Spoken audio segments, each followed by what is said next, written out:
तो ये वीडियो को शुरू करने से पहले मैं तुम लोग को ये बता देना चाहता हूँ कि इस वीडियो में मैं ये बताने वाला हूँ कि रेड काई के यूनिवर्स में कायरू वॉरियर कैसे बना जाता है, ना ही हमारे यहाँ। वैसे मुझे नहीं लगता कि तुम लोगों को ये बताने की ज़रूरत थी, क्योंकि तुम लोग पहले से ही अवेयर हो, है ना? नहीं? नहीं। अ, ओके।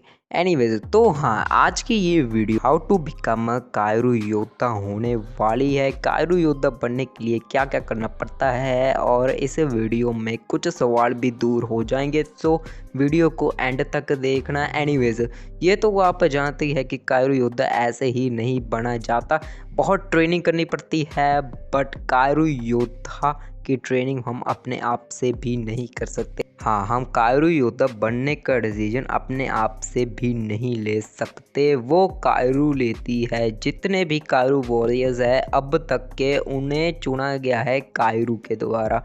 कुछ अपनी मर्जी से बनना चाहते थे, कुछ मजबूरी के लिए, और कुछ तो हाँ। तो आप भाई ये तो समझ गए, कायरू योद्धा बनने का फैसला हमारे हाथ में नहीं है, वो कायरू के हाथ में है। और ये बात हमें शो में भी दिखाई गई थी बूमर और इकियोन के साथ। दरअसल इसी वजह से हम मिले। मैं 12 साल का था और जंगल में भटक रहा था।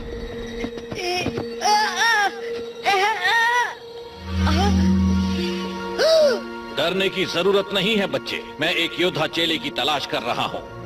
कायरू ने मुझे तुम तक पहुँचाया है।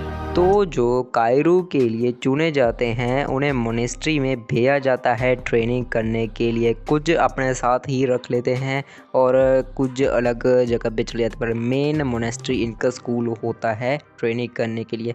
अब ट्रेनिंग शुरू होने से लेकर ख़त्म होने से कितना टाइम लगता है, अब ये चीज़ ट्रेनिंग पे डिपेंड करती है और स्टूडेंट पे डिपेंड करती है। बट अप्रॉक्सीमेटली 3 से लेके 5 साल लग जाते हैं कायरू योद्धा की ट्रेनिंग कंप्लीट करने के लिए। अब इस ट्रेनिंग में आखिर होता क्या है, तो देखो, सबसे पहले इसमें हमें माइंड को फुल्ली पीसफुल करना सिखाया जाता है, यानी कंसंट्रेशन एंड मेडिटेशन। हाँ, इसमें हमारा जितना भी गुस्सा होता है, जितना भी गिल्ट होता है, डिप्रेशन होता है, वो हम मेडिटेशन से निकाल देते हैं, ताकि हम फुल ही पीसफुल हो जाए और हम अच्छे से अपनी बाकी की ट्रेनिंग शुरू कर पाएँ।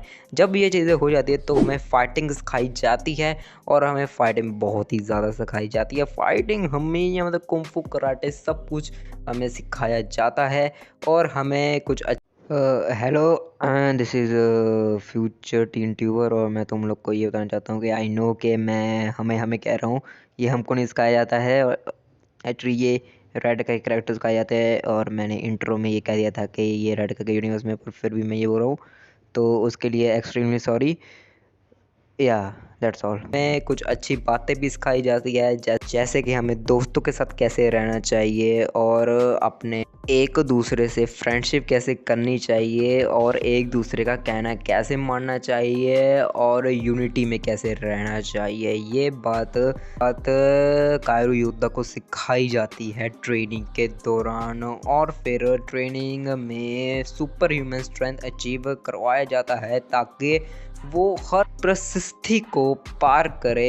सिर्फ हमें फिजिकली यहाँ पे स्ट्रॉन्ग नहीं कराया जाता, यहाँ पे हमें मेंटली भी प्रिपेयर कराया जाता है। हाँ, यहाँ पे कायरू योद्धा की ट्रेनिंग के दौरान हमें कंसंट्रेशन मेडिटेशन भी सिखाई जाती है, और इससे शरीर के चक्रास भी खुल जाते हैं यहाँ, ताकि कायरू पे फुली कंट्रोल हो सके। अब इस ट्रेनिंग से जो कायरू वॉरियर होता है वो मेंटली और फिजिकली ही प्रिपेयर हो चुका है। अब उसे मिलते हैं एक्स रेडार्स। अब एक्स रेडार का काम क्या है, ये मुझे नहीं लगता आप लोग को बताने की ज़रूरत है। बस अब इतना समझिए, देखिए, एक्स रेडार हमें अलग अलग मॉन्स्टर्स में तब्दील कराता है, अटैक्स कराता है, और कायरू इकट्ठी करता है। That's all. अब जो एक्स रेडर है वो सिर्फ और सिर्फ उन्हें मिलता है जो मेंटली और फिजिकली फुल्ली ट्रेन होते हैं। हाँ, अब जब यहाँ पे अटैक्स और मॉन्स्टर की ट्रेनिंग होती है, तो जब ये वो सब ट्रेनिंग कर लेते हैं, तो ये फुल ही 100% कायरू वॉरियर्स बन जाते हैं। और अब आपको पता है यार, अब आके क्या होता है मुझे बताने की कोई भी ज़रूरत नहीं है। पर हाँ, और मैं आशा करता हूँ कि आप लोग को समझ आ गया होगा कि कायरू वॉरियर कैसे होना चाहता है रेड काई के यूनिवर्स में। और जिन जिन लोगों को नहीं समझाया वो ये वीडियो दोबारा देख सकते हैं या फिर सिंपली कमेंट कर सकते हो यार, मैं रिप्लाई दे दूंगा। एनीवेज मैं बता सकूँ नेक्स्ट वीडियो में, तब तक के लिए गुड बाय।